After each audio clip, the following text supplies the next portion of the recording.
우리가 연애를 하잖아요. 연애를 할 때는 많은 요소들이 있는데 그 중에 무시할 수 없는 게 사주거든요. 사주. 운. 언제쯤 남자 만나요? 언제쯤 여자 만나요?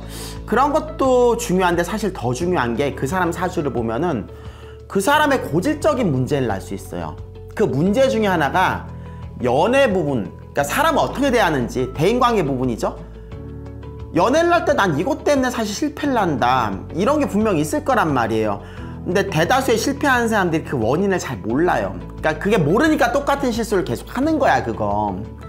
물론 사주만이 모든 것을 논할 수 있는 건 아니에요. 그렇긴 한데 분명한 사실은 우리 인생에 사주라는 비중이 굉장히 생각 이상으로 높아요.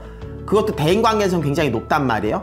연애를 할 때도 중요한 게 뭐가 있겠어요? 그 사람의 외모 중요하죠. 그 사람의 배경도 중요하고 그 사람의 어떤 다른 능력적인 것도 중요하죠. 그런데 궁극적으로 그 사람 사주에 무엇이 있는가? 그 사람 사주와 그 사람 습관이거든. 습관이에요. 습관이란 게 뭐예요? 무의식적으로 나오는 거예요.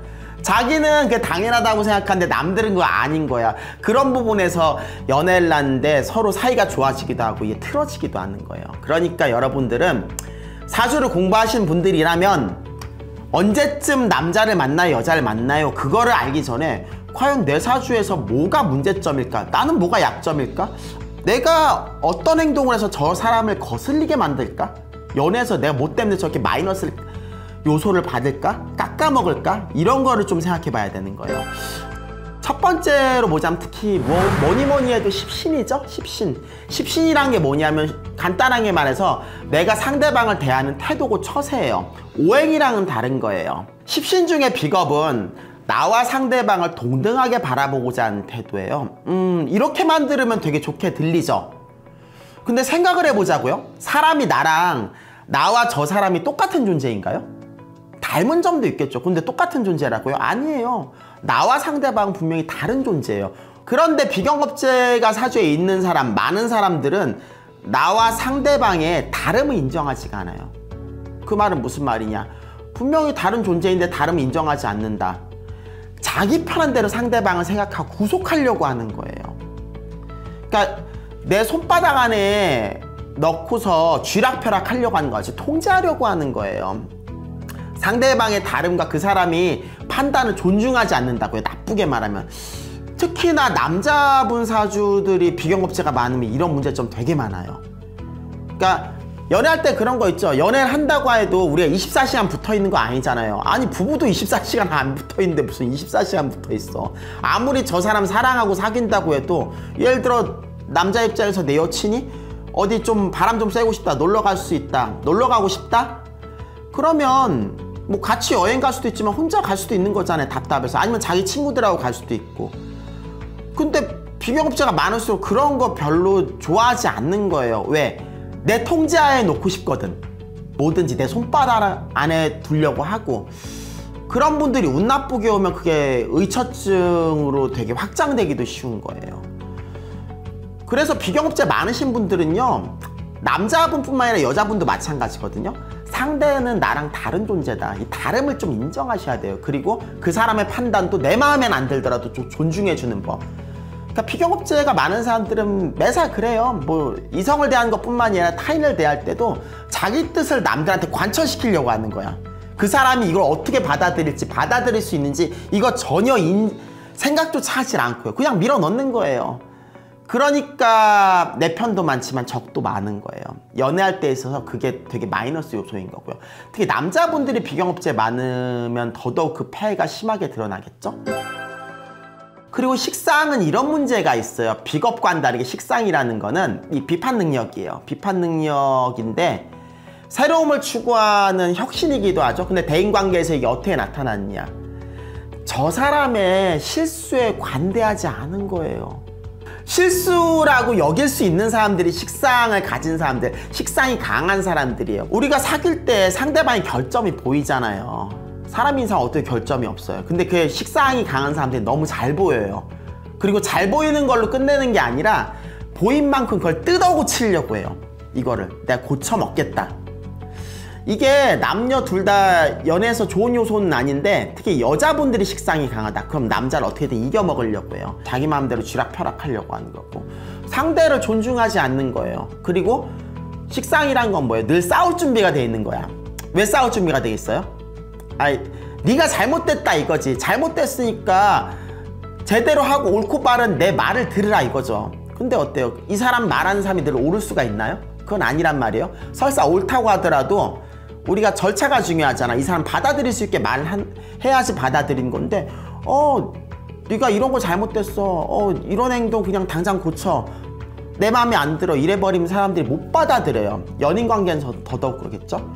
그래서 식상이 강한 사람들의 연애는 쉽게 연애가 잘 이루어지기도 하는데 쉽게 깨지기도 해요. 맨날 투닥투닥 거리는 거야. 그러니까 식상이 강한 사람들이 연애를 잘 하려면요, 좀 모른 척 해야 되는 거예요. 내 눈에 보이더라도 알고도 좀 모른 척, 몰라도 모른 척, 이렇게 좀 많이 필요해요. 내가 그거 눈에 보인다고, 내가 그거 안다고 네가 뭐 이런 거 고쳤으면 좋겠다, 바꿨으면 좋겠다, 이건 필연적으로 잔소리가 늘어날 수밖에 없어요. 그러면 특히나 듣는 사람 입장, 그것도 남자들 같은 경우 굉장히 지쳐요. 그러면 연애할 때 굉장히 불리할 수밖에 없겠죠. 아무리 내가 뭐 예쁘게 생기고 뭐 다른 재주가 있다고 할지라도. 재성의 능력은 내가 주변 사람들을 살피고 탐색한 능력이에요. 그러니까 비유적으로 말하면은 재성이 사주에 강하신 분들은 머리에 와이파이 하나 켜고 다닌 거하고 똑같은 거예요. 이게 연애 생활에서는 어떻게 이어지냐? 당연히 이점이 많겠죠? 이점이 많은데 이점만 있는 게 아니에요. 뭐가 문제냐? 이 모든 사람들을 실망시키지 않으려고 해요. 이게 무슨 말인가? 우리가 연애를 할 때 특히 여자분들은 그게 있어요.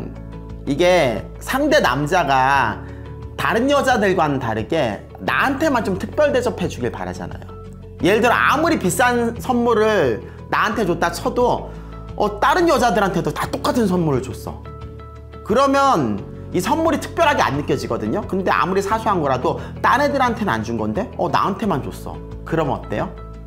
내가 대접받는구나, 되게 특별하다는 걸 인지하는 거예요. 이 재성이 강하신 분들은 연애를 할 때요, 그러니까 파트너, 남자든 여자든 이건 남녀 공통이에요. 공통적으로 파트너한테만 특별하게 잘해주는 게 아니라 주변 사람들한테 파트너가 한테 한 거랑 똑같이 대하는 거예요. 그러니까 쉽게 말하면은 내 여친 대하는 거나 집 앞에 있는 저기 맥도날드 캐셔를 대하는 거나 저기 배달 온 택배 아저씨 대하는 거나 다 똑같이 대한단 말이에요. 그럼 상대 입장에서는 어떻게 생각하겠어요? 상대 여자 입장에서는 굉장히 서운하겠죠?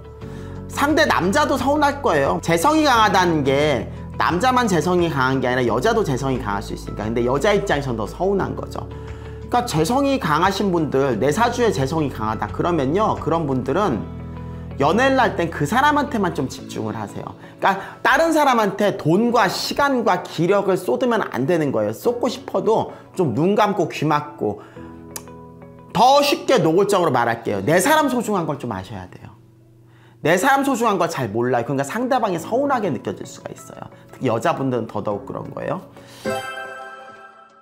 그리고 관이 강한 사람들, 관살이 강하신 분들은 연애할 때 많이 불리하죠. 많이 불리해요. 불리할 수밖에 없는 게 재미가 없어요.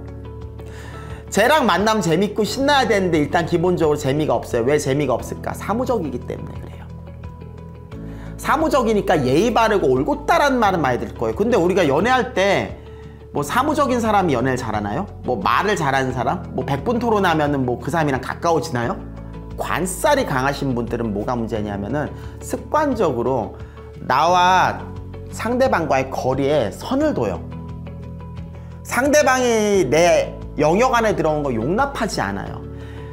그래서 관이 강하신 분들은 이게 연애뿐만이 아니라 대인관계에서도, 그러니까 친구관계에서도 아무리 오랫동안 사귀었던 절친이라도 자기의 사생활 깊게 들어간 거 용납을 안 하는 거예요. 그 선이 있어요. 그러니까 벽이라고 표현해야 되나? 연애에서도 마찬가지예요. 그러니까 우리가 남녀관계에서 친밀해지려고 해도 딱 선을 두는 거예요. 특히 여자분들이 관이 강할수록 더더욱 그래요. 그러니까 절차가 중요한 거죠. 절차가 필요한 여자라는 거예요. 여자가 관이 강하다는 건. 남자 역시도 관이 강하면 절차가 필요하지만, 근데 이런 건 있어요. 남자분들이 관이 강하면 노잼이고 그렇긴 한데 특유의 그게 남자다움으로 보일 수는 있어요. 그러니까 관이 강할수록 사람이 헌신적이거든요. 내가 먼저 양보하고 참을 줄 알고. 그렇기 때문에 책임감 있어 보인다, 남자답다, 그렇게 어필이 될 수 있어요. 문제는 관이 강한 여자분들이에요.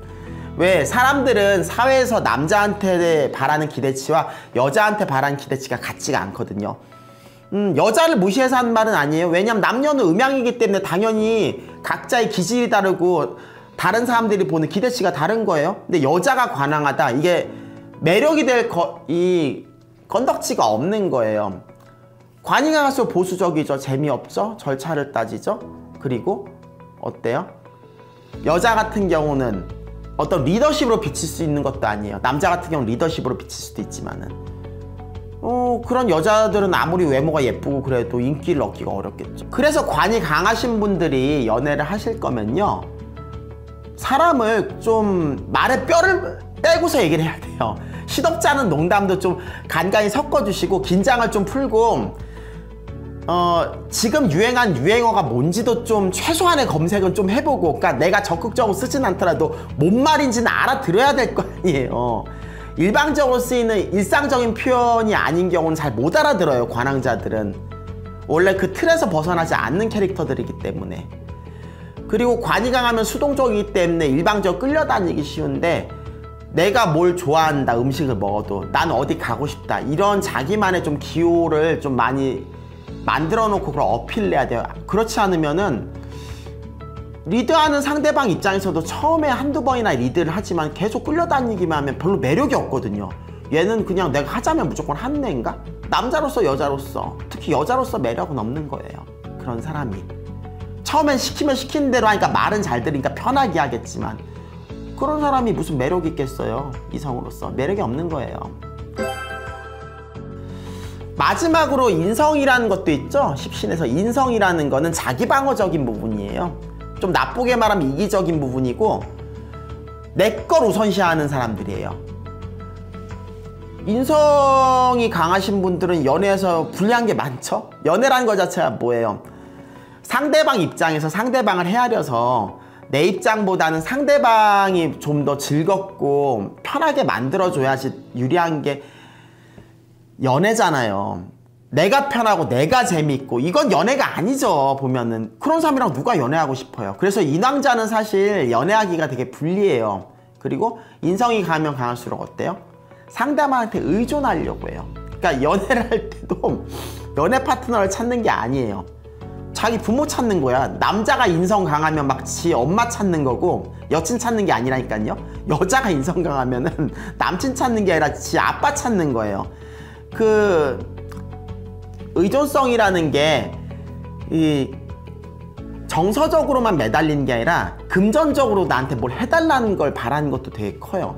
그래서 이게 연애에선 되게 치명적이거든요. 근데 그건 있어요. 여자분들이 인성이 강하면은 이건 여성스러운 매력으로 보일 수가 있어요. 아까 전에 관 얘기할 때 관살이 강한 남자는 남성성으로 비춰질 수 있다고 했죠. 책임감, 리더십 있다. 반면에 여성이 인성이 강하다, 이거는 보호 본능으로 보일 수 있어요. 여자가 인성이 강하다, 아 지켜주고 싶다. 남자 입장에서 이 사람을 지켜주고 뭔가 해주고 싶다. 근데 남자가 인성이 강하면 그게 보호 본능으로 보이나요? 아니에요. 재수없는 거예요. 밥맛 떨어지는 거고. 연애에서 극도로 불리하겠죠. 아무리 이 사람이 뭐 연예인급처럼 잘생기지 않는 이상, 아니 연예인급으로 잘생겨도 만나는 한두 번이나 좋지, 만날수록 짜증이 나는데. 그래서 인성이 강하신 분들은요, 남자든 여자든 내가 연애를 잘하려면 뭘 해야 되는가, 좀 역지사지를 하셔야 돼요. 연애뿐만이 아니에요. 모든 인간관계는. 이렇게 말하면 인성 강하신 분들은 아 나는 상대방 배려할 줄 알아요, 역지사지 한단 말이에요. 이렇게 대꾸할 사람들이 꼭 나와요. 분명 댓글에도 달리겠지. 근데 사람은요, 내가 생각하는 것만이 내 모습이 아니라 상대방이 바라보는 것도 내 모습이에요. 사람이 자기 스스로 자기를 잘 못 본다는 게 그거예요. 성찰이 잘 안 된다는 거죠. 인성이 강하신 분들은 아무리 내 딴에는 내가 상대방을 배려한다 하지만 다른 사람들이 봤을 땐 그거 아닌 거예요. 좀 속되게 말하면 집 밖에 모르는 행동 많이 하는 거예요. 되게 좋게도 얘기하는 사람이 있고 나쁘게도 얘기하는 사람이 있어요. 그게 왠지 아세요? 인성이 강하신 분들은 자기하고 관련된 사람들한테는 정말 잘해요. 근데 그게 아닌 사람들은 다 남인 거야. 남만도 못한 거예요. 그러니까 평가가 달라질 수밖에 없는 거예요. 그러니까 인성이 강하신 분들이 주변 사람들이 나 욕하잖아요. 그러면 나랑 관련이 없고 안 친한 사람이니까 그런 거예요. 그런 것들만 고쳐나가면은 충분히 자기가 가지고 있는 매력, 뭐 인성이라고 해서 매력이 없겠어요? 여태까지 얘기한 뭐 비겁, 식상, 재성, 관살, 인성 다 강점이 있어요. 강점이 있는데 저는 그게 과해지면 약점을 말하는 거예요. 약점 되는 것만 좀 개선을 하면은 내가 가지고 있는 외모라든지 아니면 장기, 뭐 재주낙기 이런 것들을 되게 살려가지고 연애에서 많은 성과를 이룰 수 있단 말이죠. 그런 다음에 뭐 연애운, 뭐 남자를 만나네, 어쩌네, 뭐 결혼을 하네, 이런 걸 논하라는 거예요. 운이라는 건 기회고 변수예요. 말 그대로 그 이상도 이하도 아니라고요. 근데 우리 사주 원국은 어때요? 그 사람 평상시의 습관, 내가 인지조차 못하는, 그리고 인지했다 하더라도 그게 당연한 줄 알아. 근데 상대방 입장에서는 이게 거슬리거든요. 물론 안 거슬린 사람도 있지만 유난히 거슬리는 사람도 있어요. 그러니까 궁합 보는 거예요. 오늘 사주 1타 강사는 여기까지입니다. 재미있게 보셨으면 구독과 좋아요, 알림 설정 부탁드릴게요. 그럼 다음 시간에 볼게요.